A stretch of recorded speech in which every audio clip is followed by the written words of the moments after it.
Peoples party तालका Mirpur साकरों का टाकानी stop पर long मार्च की तैयारियों के लिए जलसा। जिली रहनुमाओं गुलाम कादिर पलीजो, डॉक्टर वाहिद सुमन, अब्दुल गनी बेगियाड़, मुश्ताक बेगियाड़ समेत बड़ी तादाद में पार्टी वर्करों की शिरकत। 27 फरवरी को बिलावल भुट्टो जरदारी के लॉन्ग मार्च का धाबी नेशनल हाईवे पर शानदार इस्तेमाल करेंगे जियानों का आज़म।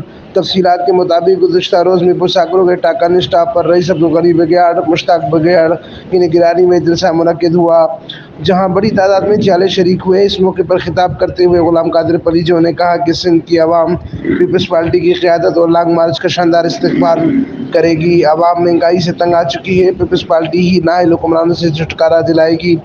जिला ठट्टा से हज़ारों लोग अपने कायद बिलावल भुट्टो जरदारी के संग लॉन्ग मार्च का हिस्सा बनेंगे।